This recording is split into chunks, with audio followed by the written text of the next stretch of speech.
जिन लोगों ने खुद भ्रष्टाचार की देन चारा घोटाला किसके समय में हुआ था, ये लोग बात करेंगे आज भ्रष्टाचार की, कम से कम इन लोगों को शोभा नहीं। अरे समझ से परे है भैया, कहाँ संविधान खतरे में, और क्यों नहीं ये लोग इस बात को समझ रहे हैं। ये लोग जनता किन मुद्दों पर चर्चा करना चाह रही है, विपक्ष को अभी तक यही समझ में नहीं आया। दिल्ली में विधानसभा के चुनाव हैं और इस बार किसी कीमत पर भी आम आदमी पार्टी की सरकार वहां नहीं बनने जा रही। और अब इनकी पार्टी के नेताओं का नाम ना सिर्फ भ्रष्टाचार बल्कि एक्सटॉर्शन में भी उनका नाम सामने आ रहा है। तो अरविंद केजरीवाल क्यों खामोश है? लोग तो बोल रहे हैं भाजपा करवा रही है, एनडीए करवा रही है। देखिए, आम आदमी पार्टी की सरकार जिसका नेतृत्व जो व्यक्ति कर रहे हैं, अरविंद केजरीवाल जी, इन्होंने अपनी कही हर एक बात से मुकरने का काम किया। ये वही आदमी हैं जो दिल्ली के रामलीला मैदान में एक पर्ची लेके घूमते थे भ्रष्ट नेताओं की, और उन तमाम भ्रष्ट नेताओं से समझौता कर अलग अलग समय पर सरकार बनाने का इन्होंने काम किया। जो कहते थे कि हम बंगला नहीं लेंगे, गाड़ी नहीं लेंगे, सिक्योरिटी नहीं लेंगे, वो तमाम कार्य इन्होंने करने का काम किया। इनके बंगले का जिक्र जो सुर्खियां बटोरा है उससे भी हर कोई वाकिफ है। इनकी सिक्योरिटी, इनकी गाड़ी, और आज जिस भ्रष्टाचार के खिलाफ दिल्ली में इन्होंने सरकार बनाने का काम किया, उसी भ्रष्टाचार में इनके पार्टी के बड़े से बड़े नेता ना सिर्फ लिप्त बल्कि उनको जेल जाना भी पड़ा। और तो और स्वयं ये मुख्यमंत्री रहते हुए ये जेल गए।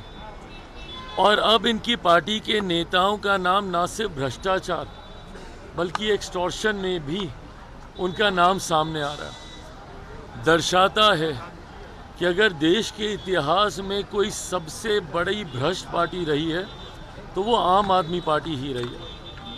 और अब दिल्ली की जनता, खास तौर पर पंजाब में भी यही हाल है, पर क्योंकि पहले चुनाव दिल्ली में होने वाले हैं, दिल्ली की जनता ने मन बना लिया है कि जिस तरीके से आम आदमी पार्टी ने दिल्ली और दिल्ली वालों को लूटने का काम किया है, अगले साल के शुरुआत में ही दिल्ली में विधानसभा के चुनाव हैं और इस बार किसी कीमत पर भी आम आदमी पार्टी की सरकार वहां नहीं बनने जा रही। दिल्ली की जनता ने मन बना लिया है। जिस तरीके से अलग अलग राज्यों में, हरियाणा, महाराष्ट्र में एनडीए भारतीय जनता पार्टी की सरकार बनी है, इस बार दिल्ली में भी चुनाव परिणामों के बाद एनडीए भारतीय जनता पार्टी की सरकार वहां पर बनने जा रही है। संविधान को बचाने की लड़ाई लड़ रही है। प्रियंका गांधी कह रही है कि संविधान को बचाने की लड़ाई वो लोग लड़ रहे हैं। हमारी समझ से परे है भैया, कहाँ संविधान खतरे में, और क्यों नहीं ये लोग इस बात को समझ रहे हैं। ये लोग जनता किन मुद्दों पर चर्चा करना चाह रही है, विपक्ष को अभी तक यही समझ में नहीं आया। संविधान आरक्षण, संविधान आरक्षण 2024 लोकसभा का चुनाव आपने लड़ लिया। आज लगभग 6 महीने होने को आए हैं लोकसभा चुनाव परिणामों के बाद, और इन 6 महीनों में अलग अलग राज्यों ने आपको बता दिया भैया कि ना संविधान मुद्दा है ना आरक्षण मुद्दा। हरियाणा का चुनाव लड़ा था ना, क्या हो गया, क्या हो गया महाराष्ट्र में। अलग अलग राज्यों में जहाँ जहाँ पर चुनाव हुए हैं, जनता ने एक तरफा लैंडस्लाइड बहुमत से सरकारें बनाई हैं एनडीए भाजपा की, और वहाँ की जनता ने आपको बखूबी ये बात बता दी कि ना आरक्षण मुद्दा है ना संविधान मुद्दा है। और ख़ास तौर पर जब कांग्रेस जैसे दल संविधान आरक्षण की बात करते हैं, संविधान कभी खतरे में था तो वो सन 75 में था, जब सही मायनों में आपने संविधान की हत्या की थी देश में इमरजेंसी आपातकाल लगाकर। और आज आप लोग बात करिएगा संविधान को बचाने की। ये सारी बातें जनता अपने आप को इसके साथ जोड़ती ही नहीं है। और अभी पुनः अगर आप लोग इन्हीं मुद्दों का जिक्र कीजिएगा तो जिस तरीके से बाकी राज्यों में परिणाम आए हैं, इसी तरीके से दिल्ली में भी आपको हार का सामना करना पड़ेगा। बिहार में भी करना पड़ेगा, असम में भी करना पड़ेगा। मुख्यमंत्री नीतीश कुमार मुख्यमंत्री यात्रा 225 करोड़ रुपए सरकारी खजाने का दुरुपयोग किया जा रहा है, उसको किसी और दूसरे काम में लगा दिया। महिला संवाद यात्रा किसको चिंता है इस बात की? राजद जिन्होंने जनता का पैसा लूटकर भ्रष्टाचार की देन चढ़ाया, राजद को चिंता हो रही है पैसों की, जिनकी वजह से आज भी एक लंबा समय उनके जंगल राज के बीतने के बाद आज भी लोग पलायन करने के लिए मजबूर हो रहे हैं। ये लोग बात करेंगे कि कौन सा पैसा कहाँ पे इस्तेमाल हो रहा है। हकीकत है कि कम से कम राजद को तो भ्रष्टाचार, पैसे के दुरुपयोग पे कम से कम नहीं बोलना चाहिए।